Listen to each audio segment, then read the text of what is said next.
Hello everyone, welcome back to my channel. My name is Shivani Jha and in today's video I am going to discuss about Environmental Impact Assessment EIA. ये EIA क्या होता है, कैसे use में आता है और इसको हम क्यों लेते हैं गवर्नमेंट से, इन सब के बारे में आज हम पढ़ेंगे। तो हम EIA को समझने के लिए एक एग्जाम्पल के थ्रू समझते हैं तो हमें ज़्यादा बेटर समझ में आएगा। सपोज़ कोई पर्सन है जिसको एक फैक्ट्री खोलनी है।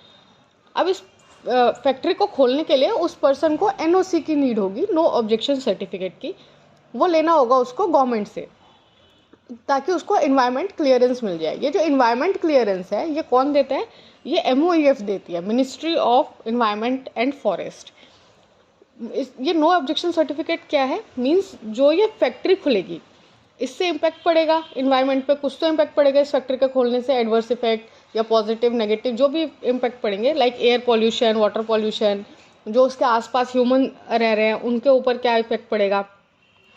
तो इन सबको देखते हुए किसी भी फैक्ट्री या जिससे इन्वायरमेंट को हार्म हो उससे पहले एक NOC लेनी पड़ती है गवर्नमेंट से कि ये जो इंडस्ट्री खुलने वाली है इससे इन्वायरमेंट नॉर्म्स जो है हमारी वो वायलेंट हो तो नहीं हो रही हैं, हार्म तो नहीं हो रही है। अगर गवर्नमेंट NOC दे देती है तभी वो इंडस्ट्री खुलेगी, अदरवाइज नहीं खुलेगी। तो जो ये परमिशन है गवर्नमेंट से इन्वायरमेंटल क्लियरेंस की, इसी को हम EIA बोलते हैं, which is environmental impact assessment, जिसमें बेसिकली क्या करते हैं, you are evaluating and estimating the impact on the environment. तो आपके प्रोजेक्ट की वजह से क्या इम्पैक्ट पड़ेगा इन्वायरमेंट पर, that is EIA, environmental impact assessment. Now अब ये देखते हैं कि EIA जो है वो कैसे होता है, क्या स्टेप्स होते हैं, कैसे लिए जाता है। सपोज आपने पहले अपना प्रोजेक्ट, आपको आइडेंटिफिकेशन करना है, आपका प्रपोजल जो है वो आइडेंटिफाई करना है। प्रपोजल आइडेंटिफिकेशन का मतलब आप क्या खोलना चाह रहे हैं। आप फैक्ट्री खोलना चाह रहे हैं, हाइड्रो पावर प्लांट खोलना चाह रहे हैं, केमिकल फैक्ट्री खोलना चाह रहे हैं, डैम खोलना चाह रहे हैं, आपका प्रोजेक्ट क्या है, क्या प्रपोजल है वो होगा। उसकी स्क्रीनिंग की जाएगी, उसमें स्क्रीनिंग में हमें ये देखा जाएगा कि इसमें EIA रिक्वायर्ड है या नहीं है। क्या पता आप जो फैक्ट्री खोल रहे हैं उससे एनवायरनमेंट को इतना कुछ हार्म नहीं पहुंच रहा है, आप किसी लिमिट के अंदर ही पॉल्यूट कर रहे हैं एनवायरनमेंट को, तो आपको NOC की रिक्वायर्ड नहीं है। बट आप कुछ बड़ा खोल रहे हैं, कुछ बड़ी फैक्ट्री खोल रहे हैं, तो आपको एनवायरनमेंट EIA की रिक्वायरमेंट होगी। तो पहले आपने प्रपोजल आइडेंटिफिकेशन कर दिया कि आप क्या खोलना चाह रहे हैं, किस टाइप की फैक्ट्री है, कौन सा पावर प्लांट है, डैम है, कुछ भी जो भी आपका है। उसके बाद उसकी स्क्रीनिंग होगी कि वेदर EIA इज रिक्वायर्ड और नॉट। अगर EIA रिक्वायर्ड नहीं है, if EIA is not required, then our project is environment friendly. But if required, then we do scoping. Scoping क्या होता है? It has to be done by the consultant of the project. Scoping के बाद impact analysis होती है। Impact analysis क्या होता है? जो भी हमारे प्रपोजल प्रोजेक्ट जो है हमारा, ये इसके क्या पॉजिटिव इफेक्ट है, क्या नेगेटिव इफेक्ट है। पॉजिटिव इफेक्ट ये कि अगर मान लो यहाँ पे कुछ इंडस्ट्री खुली तो वहाँ से एम्प्लॉयमेंट मिलेगी आसपास के लोगों की। बट नेगेटिव इम्पैक्ट क्या? इन्वायरमेंटल पॉल्यूशन हो सकता है, इकोनॉमिक, सोशल, ह्यूमन हेल्थ पे क्या एडवर्स इफेक्ट पड़ेगा, ये सारे नेगेटिव इफेक्ट में आ जाएंगे। जब हमारा इम्पैक्ट एनालिसिस हो जाएगा उसके बाद आएगा mitigation and impact management. Mitigation क्या होता है?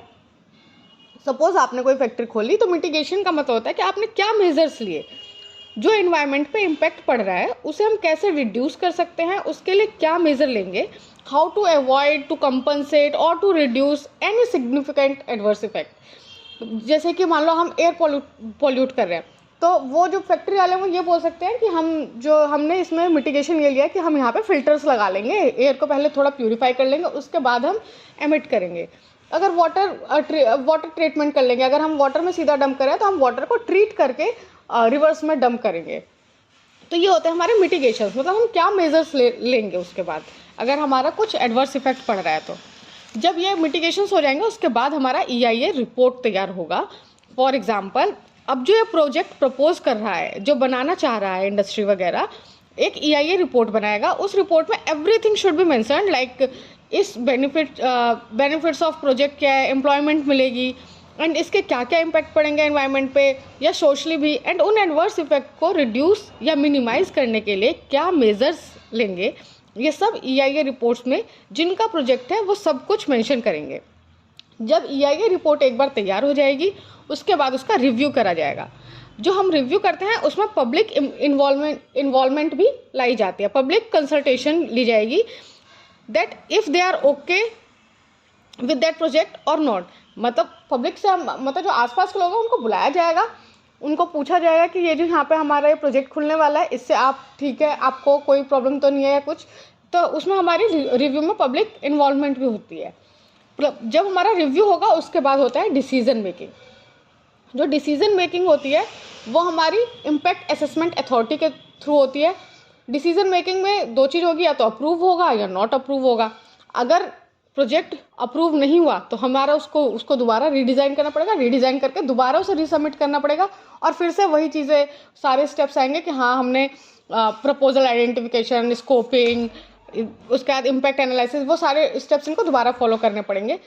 अगर अप्रूव नहीं हुआ तो रीडिज़ाइन और फिर उसको दोबारा से रीसबमिट, और सारे स्टेप्स वैसे ही फॉलो करने पड़ेंगे। बट अगर हमारा डिसीजन मेकिंग अप्रूव हो गया तो अप्रूवल के बाद उसको इम्प्लीमेंट होगा कि कैसे करना है। जो जब हमारा इम्प्लीमेंटेशन हो जाएगा, इम्प्लीमेंटेशन के बाद पोस्ट मॉनिटरिंग होती है।